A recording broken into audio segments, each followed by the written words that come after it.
तो हरे कृष्णा दोस्तों, तो जैसा कि आप जानते हैं हम कर रहे हैं गीता का पाठ। और पहला अध्याय समाप्त हो गया और अब हम दूसरे अध्याय पे पहुंच गए हैं। तो दूसरा अध्याय का नाम है गीता का सार। इसे सांख्य योग भी कहते हैं और इसमें 72 श्लोक्स हैं। बहुत ही लंबा जाने वाला है। पहले अध्याय में 46 श्लोक थे। तो इसका पहला जो श्लोक है वह है संजय उवाच। तं तथा कृपयाविष्टं श्रुपुर्नाकुलेक्षणं विसीदन्तमिदं वाक्यम् उवाच मधुसूदनः।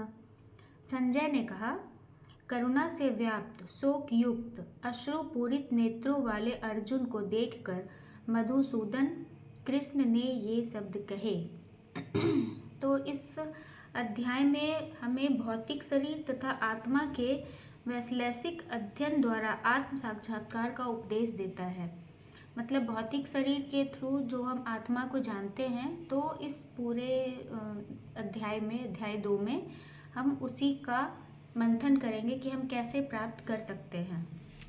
तो इसमें संजय ने बताया कि अर्जुन रोते हुए अश्रुपूरित आंख से बोल रहे हैं कि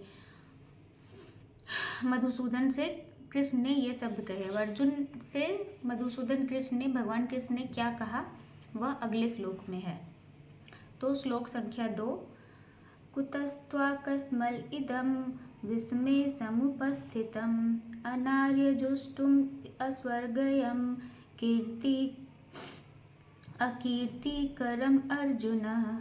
श्री भगवान ने कहा, हे अर्जुन, तुम्हारे मन में यह कलमश आया कैसे? यह उस मनुष्य के लिए तनिक भी अनुकूल नहीं है जो जीवन के मूल्य को जानता हो। इससे उच्च लोक की नहीं अपितु अपयश की प्राप्ति होती है। तो भगवान कृष्ण बोल रहे हैं कि तुम्हारे मन में ये कलमश, मतलब ये दुविधा, ये आया कैसे कि तुम जो है गंदगी, अज्ञानता, ये तुम्हारे मन में क्यों आया, कैसे आया, जो तुम अपने क्षत्रिय धर्म का पालन नहीं कर रहे हो और अपने कर्म से विमुख हो रहे हो। तो एक्चुअली क्या है ना कि जब हम भगवान को या परम सत्य को, जिसे हम कहते हैं सत्य की खोज में, आप देखो तो हर धर्म सत्य की खोज ही कर रहे हैं। बौद्ध धर्म हो, ये हो, चाहे वो जैन धर्म हो, तो सत्य की खोज ही सबका मुख्य उद्देश्य है। तो इसके 3 चरण होते हैं। पहला तो है ब्रह्म या निर्विशेष, दूसरा है परमात्मा या भगवान का अंतर्यामी रूप जो समस्त जीवों में निवास करता है, और तीसरा है भगवान स्वयं, भगवान श्री कृष्ण। तो ब्रह्म जो होता है वो ब्रह्म ज्योति होती है। जो आप देखते हैं कि कुछ ऋषि मुनि होते हैं, उनके पीछे वो वाइट सा जो सर्कल बनता है, तो वो ब्रह्म ज्योति तक पहुंचते हैं। उसके आगे होते हैं परमात्मा, जो उस लेवल को पार कर लेता है, वो परमात्मा। मोस्टली जो हम आजकल अपने आसपास देखते हैं साधु संत, जो एक्चुअली में अच्छे वाले और सही वाले, सच्चे वाले हैं, वो ब्रह्म ज्योति तक पहुंच पाते हैं। उसके आगे जो पहुंच जाते हैं वो परमात्मा रूप में, हर इंसान में परमात्मा रूप में भगवान निवास करते हैं, और उससे भी ऊपर होते हैं भगवान स्वयं। तो 3 स्टेप होता है, और इस चैप्टर में उसे अनार्य कहा गया है।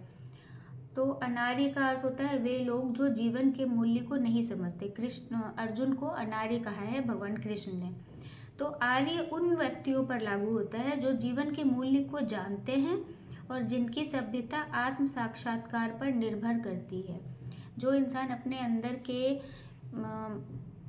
तत्व को जान जाता है उसे आर्य कहते हैं, और जो उसे नहीं जान पाता है उसे अनार्य कहते हैं। तो इस अध्याय में, इस 2 श्लोक में यही बताया गया है। और इसके अलावा अगर मैं बात करूँ तो जैसे इसमें है भगवान कृष्ण को षट ऐश्वर्य का स्वामी कहा जाता है। तो षट ऐश्वर्य मतलब 6 ऐश्वर्य भगवान कृष्ण के हैं। तो सबसे पहला है कि वो मोस्ट फेमस है, उन्हें सब जानते हैं, रिचेस्ट है, सबसे ज़्यादा धन उनके पास है, उनके पास सब कुछ है, हर ऐश्वर्य। तो 6 ऐश्वर्य में पहला ऐश्वर्य सबसे ज़्यादा फेमस है, most famous. Second is richest. Third है मोस्ट नॉलेजेबल, सबसे ज़्यादा नॉलेजेबल। फोर्थ हैं मोस्ट रिनंसिएटेड, सबसे ज़्यादा उन्हें ये है ज्ञान है। Most powerful and most beautiful, तो ये जो हैं षट ऐश्वर्य हैं भगवान कृष्ण के। भगवान कृष्ण षट ऐश्वर्य के स्वामी हैं। तो इसी के साथ मैं आज का यह व्याख्या समाप्त करती हूँ। उम्मीद है आपको पसंद आ रही हो। Thank you. राधे राधे।